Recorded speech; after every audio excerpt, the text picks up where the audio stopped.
검찰은 해괴한 장꾀를 부려 항고를 포기하며 내란 수개를 석방해 버렸습니다. 석방된 윤석열은 반성은커녕 노골적으로 지지자들을 선동하며 사회 불안을 조성하고 있습니다. 일부 극렬 지지자들이 서울 서부지방법원에서 벌린 법원 폭동의 난장판을 헌법재판소에서도 재현할 조짐마저 보입니다. 저희는 더불어민주당 소속 사선 국회의원들입니다. 헌법재판소의 윤석열 탄핵 파면 선고를 앞두고 국민 모두의 초관심이 연일 이어지고 있습니다. 더구나 구속이 취소되고 그러면서 소위 내란의 수개가 활기하는 상황에서 국민의 분노와 불안도 극도로 치닫고 있습니다. 이런 상황에서 대한민국을 살리는 길은 오로지 신속하게 내란 수개에 대한 파면 결정입니다. 그럼에도 불구하고 현재의 이 파면 선고에 대한 이 기일 통보 확정이 과거에 비해서 미뤄지고 있는 상황 아니겠습니까?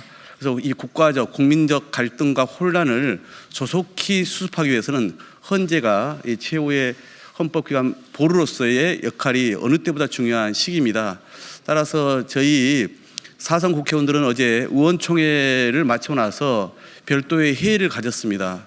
그래서 우리 초재선들도 지금 여러 가지 단식이나 삭발이나 농성 등을 통해서도 함께하고 있습니다만은 당의 중진으로서 저희들이 할 수 있는 것이 무엇일까 생각하다가 우선 저희의 뜻을 모아서 헌법재판소에 조속한 파면 결정을 촉구하는 입장을 내기로 했습니다. 국민 불안, 국가 혼란 극복을 위해 헌법재판소의 신속한 파면 결정을 촉구합니다. 오늘은 윤석열이 위헌 불법 비상계엄을 저지른 지 98일째 되는 날입니다. 지난해 12월 3일 대통령으로서 우리 국민 누구보다 무거운 헌법수호 의무가 있었던 윤석열은 오히려 헌법 질서에 정면으로 도전하는 내란을 저질렀습니다. 그리고 법원이 발부한 체포영장 집행에 저항하며 사상 초유의 관저농성을 벌이면서 경호처와 경찰, 공수처 등 국가기관 간 무력 충돌, 즉 내전의 위험까지 초래했습니다. 그런데 법원은 이렇게 천신만고 끝에 체포, 구속한 내란 우두머리 윤석열의 구속에 대해 납득하기 어려운 이유로 취소 결정을 내렸고 검찰은 해괴한 장꾀를 부려 항고를 포기하며 내란 수개를 석방해 버렸습니다. 석방된 윤석열은 반성은커녕 노골적으로 지지자들을 선동하며 사회 불안을 조성하고 있습니다. 일부 극렬 지지자들이 지난 1월 19일 서울 서부지방법원에서 벌린 법원 폭동의 난장판을 헌법재판소에서도 재현할 조짐마저 보입니다. 윤석열의 체포 구속으로 내란 불면증에서 간신히 벗어났던 국민은 다시 극심한 스트레스를 호소하고 있으며 꺼져가던 민생경제 회복의 불씨를 되살리기 위한 노력도 무의에 그칠 위기에 놓였습니다.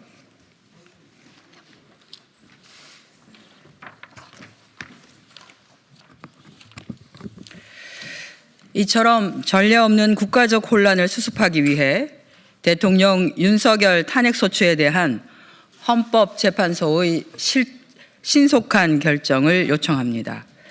주지하다시피 헌법재판소는 11차례에 걸친 변론을 통해 5가지 주요 쟁점에 대해 충분히 살폈습니다.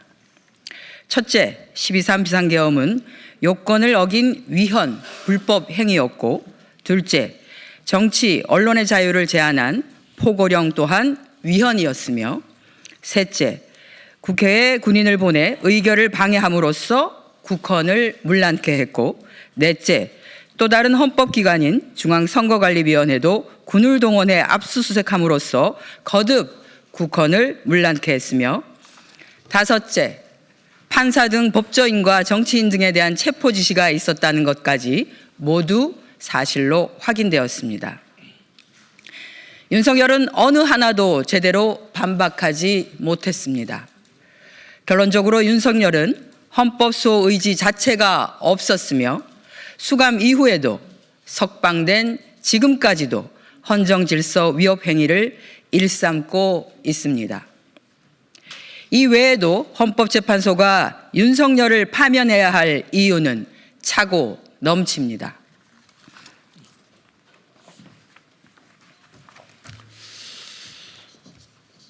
헌법 해석 최고기관인 헌법재판소는 헌정 질서와 민주주의를 지키는 최후의 보루입니다.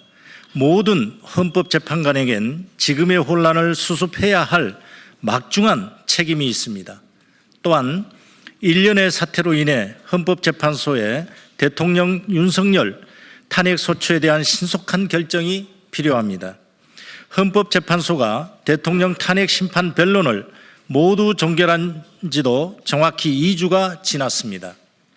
노무현, 박근혜 전 대통령 탄핵 심판의 전례에 비추어 보았을 때도 결정을 내리기에 충분한 시간이 흘렀습니다.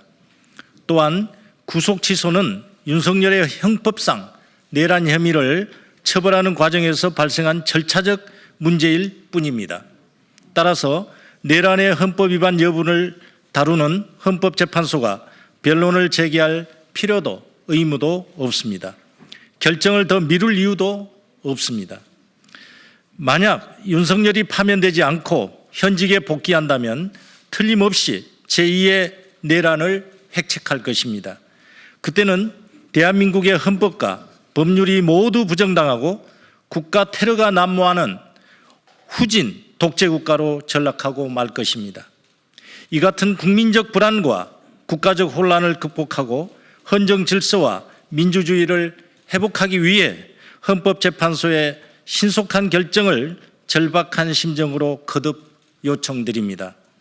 2025년 3월 11일 더불어민주당 사선 국회의원 김민석, 남인순, 민홍철, 박범계, 박홍근, 서영교, 윤후덕, 이계호, 이춘석, 이하경, 정청래, 진선미, 한정혜 이상입니다. 감사합니다. 네, 혹시 의원님들 말씀하실 분 계신가요? 네, 저희의 뜻이 국민들께 특히 헌법재판소에 잘 전달되기를 진심으로 바라고요. 오늘 함께해 주신 우리 의원님들 감사합니다. 특히 이 피켓을 준비해 주신 우리 서영교 의원실에 감사드리고요. 저희들은 5선 이상의 선배 의원들 그리고 3선 이하의 후배 의원들과 함께 반드시 이번 주에 파면 선고가 나도록 최선을 다해서 앞장서 뛰겠다는 말씀을 다시 한번 드립니다.